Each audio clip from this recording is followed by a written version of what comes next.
say Top Billin. All right, Top Billin, before we get started, make sure you're a subscriber. Hit that subscribe button. Stop lurking. 70% of you people are always watching Top Billin, not even a subscriber. Make it count, baby. Hit that subscribe button.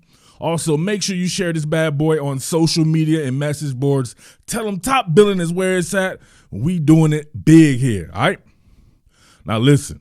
Ohio State, you should already know how I feel about Ohio State if you've been watching the channel here the past few months. Even in last season, I thought Ohio State could have been the kryptonite to the mighty Georgia Bulldogs, who ended up winning the national championship because of the offensive style of football and the offensive firepower. Ain't shit changed like Rick James, my dude. Think about this. It can be argued that they have the best quarterback, no doubt about that. My man, C.J. Stroud, Dr. Stroud in the house, paging Dr. Stroud to surgery. He's going to dice your damn secondary up like you wouldn't believe. You can arguably say they have the best wide receiver, right? And they have a couple of them that might end up being each other's equal.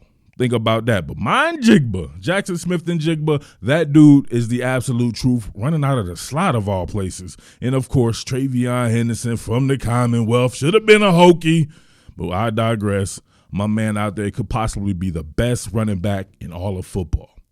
I got to see what that offensive line is like, no doubt about that, especially the interior portions. I couldn't wait to see Paris Johnson operating at a left tackle. My man DeJuan Jones, big boy over there doing his thing. The interior portion of that we have to see, especially when you're talking about them being co-conspirators with teams like Georgia and Alabama. All these teams, to me, man, it's just an arms race. But you know what else is an arms race?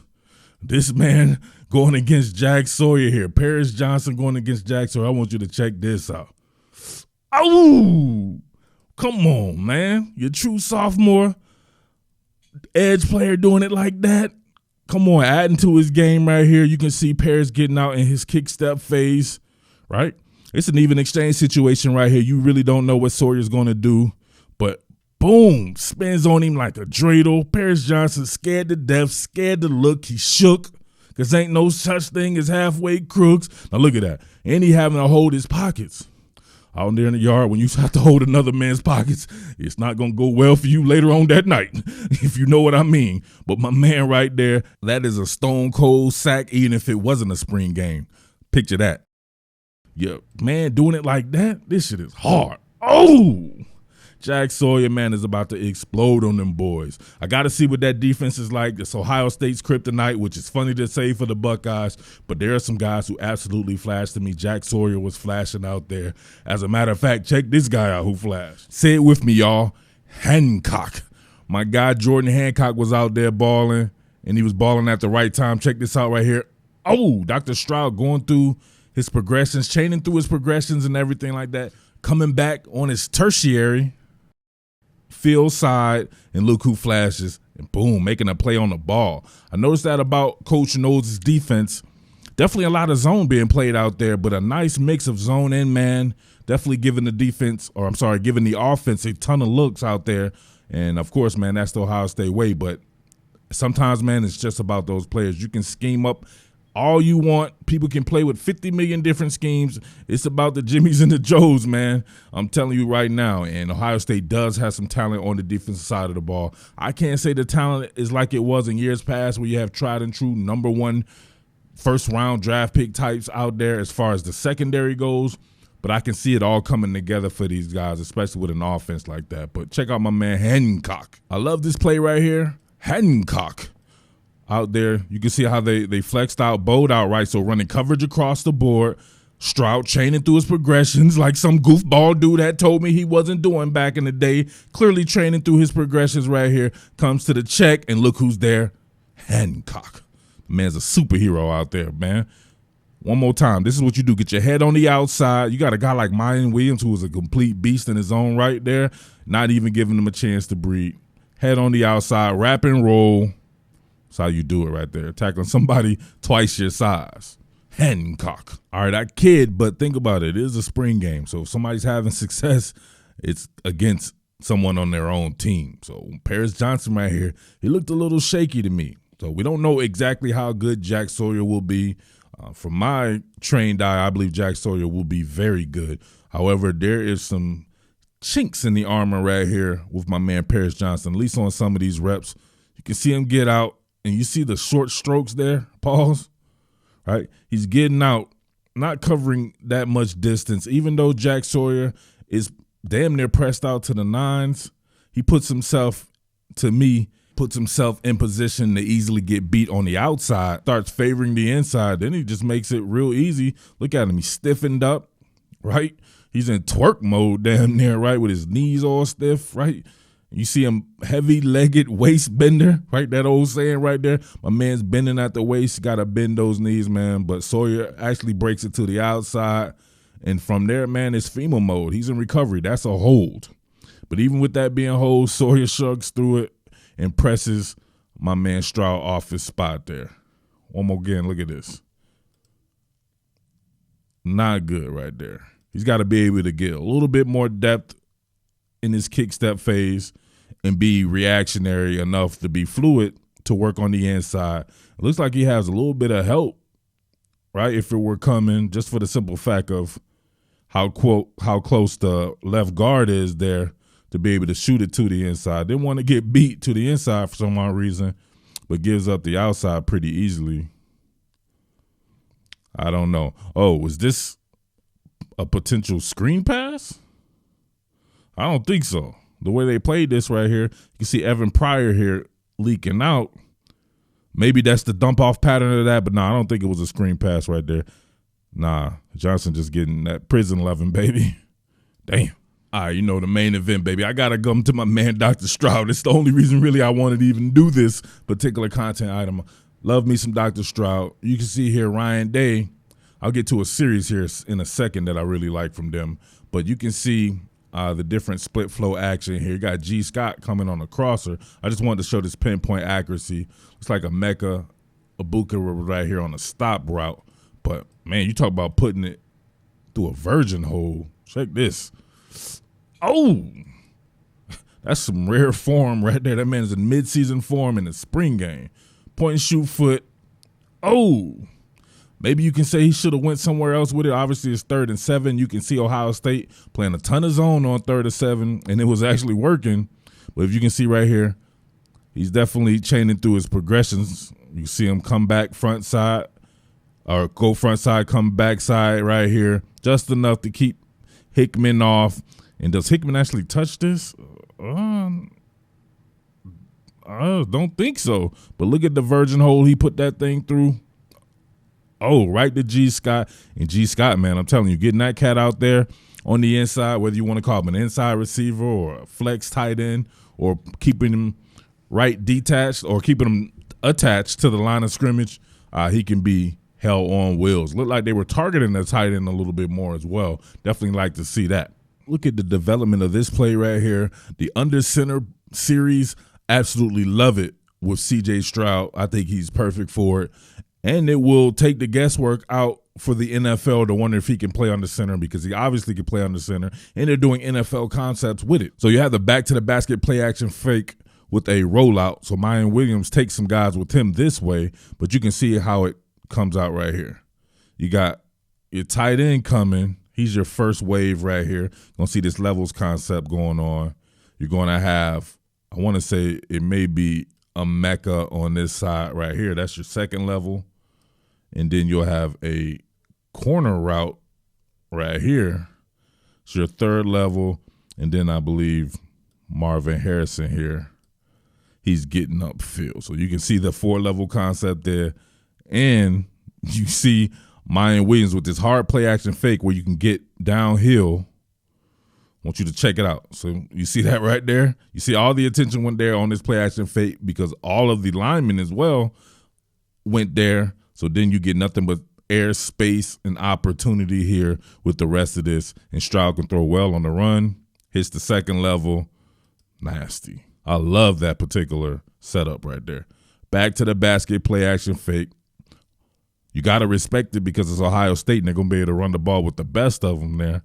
But you can see how that sets up absolutely perfectly there. Stroud with time to survey downfield. Takes the second level cheese. And in the real game right there, my man's getting upfield and getting some yardage. All right, real quick, if you haven't already, make sure you send in that quality support to make sure we keep this channel going strong. Obviously, it covers equipment costs and all that stuff that people don't think about, but I digress. So if you haven't already, man, and you enjoy the channel, if you're one of those lurkers or anything like that, send in that quality support. It's much appreciated. Now, for all my real football heads out here, I want you to do something for me right here. I think this is interesting on this under center series here to have this foot back like that, because I think it kind of limits something. Like if you see right here, that's a lot of leverage being played. This could be a now route. He could raise up and throw this, but if he were to raise up with his foot like this, he probably would have to end up shuffling his feet to get it in position to have that anchor foot and that point and shoot foot go towards the target there, if you get what I'm saying. It works good if this obviously is a play action fake or if he's handing the ball off, but I wonder what's the thought process behind that. But if we can see right here, hell of a play though. Back to the basket, play action fake. He can set there. Was this Paris Johnson again? Paris Johnson over there handing out that work that time though. So you got my man still Paris Johnson out there handing out that work. Made my man run to the concession stand with it, baby. Took you to the concession stand. But look at the accuracy from Dr. Stroud here. Paging Dr. Stroud to surgery. Puts it out front of MAJOR. And the rest, as they say, is history there.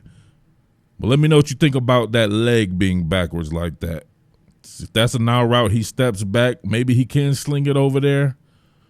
Or if that leg is back and the now right goes to the right, then what happens, right? It's a little bit of a limitation there. But, man, I absolutely love this throw. Set, point, and shoot, foot, hitch, Jakob. Got him. A lot of stuff going on in this one. Tua Malo out here versus Paris Johnson. My man right here, a little tighter with the technique as far as the alignment goes. And you see Paris working really good with that right there. Maybe it's the spacing, or maybe Jack Sawyer's just a little quicker. However, if we're talking about a strength-on-strength thing right here, Paris Johnson passes the test, because we know JTT here is going to be an enormous superstar as well, man. They got two really good edge talents right now. As a matter of fact, check this out, though. So if you're talking about a new defense, you got three in the bump. Usually you want to run that bump to the closed side of the formation so you can have this man in a 50-50 upright situation as well, meaning he could go forward, going after the quarterback, or he can do like he does right here and he retreats almost until like a fire zone coverage there. But you can see him bow out that zone defense on that particular down here. Good work over there by Paris Johnson. But you had Sawyer not even rushing, so that allows for the time there with not much of a pass rush. And you can see the throw there to the outside. Great catch by Jackson Smith. MAJOR. I love this, running this split zone from your under center series there. Of course, you get your normal combo blocks and all that going up to the second level here. But you'll have your cross formation block on the edge here by your tight end / H-back. And that's really what gets it going. But I want to know, in a play like this, look at that jump cut by my man Travion Henderson. Jump cut that bad boy in a 50-50 exchange situation with Josh Proctor. Who wins this bad boy? If this was a real game and not tag football, who would win that exchange situation right there? I don't know. Josh Proctor can go, but Travion Henderson is that dude. That dude. And it's like these runs were setting it down. Look at this. It was setting both of these guys up to meet around the line of scrimmage. You can see how tight this two deep coverage is, almost like cover 4, the way the safeties are set here. Check this out. Once again, he has the weight, right? You got to show that extension right there. It could be one of those back to the basket play action fakes. So you have to wait on that. This one actually wasn't. Boom. Giving it to Travion Henderson once again. This time, though, I think Proctor would have got it. You can see Contain being held right there by the cornerback. So, I don't know. It's Travion Henderson, and he's very special, though. So, we just don't know that. But, hey, listen. We're going to end it right there. I've been burned by Ohio State people plenty of times there. You got to show me, baby. You show me you want more content, and I'll come back with more.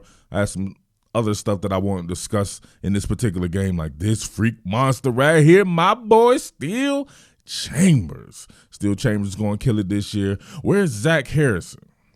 Obviously, I don't pay attention like that to know the ins and outs of every single team covering college and NFL like that, but I definitely want to know where Zach Harrison is.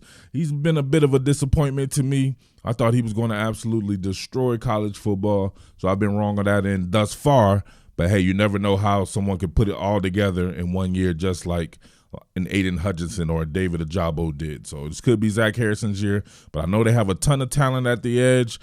I like the off-ball linebackers. Got to see what the safeties is like as just the secondary in general. It's definitely talent back there, but you just never know until they get in these situations. But on offense, outside of the offensive line just being consistent, I see no reason why this shouldn't be the number one offense in college football.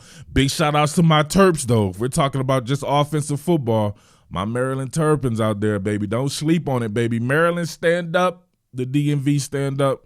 I think Maryland will have a good offensive showing as well, but on the defensive side of the ball, I don't know. Don't know if they'll be able to compete with an Ohio State. But I want to see Ohio State and Georgia in the national championship game, or at least in the playoffs. I love that juxtaposition there. I think two loaded teams like that is just something we haven't seen before. Of course, Alabama will be there. We'll see about who the fourth team will be. We'll revisit that a little bit later. But, man, hey, Buckeyes, just as good a chance as anybody to win that national championship this year on the backs of that offense and then that defense coming together as well, a new defensive scheme. All right, but it's your boy Murf, the Underground King, a.k.a. the DMV King. Salute to you soldiers out there, all my top billing villains. Peace. What more can I say? Top billing.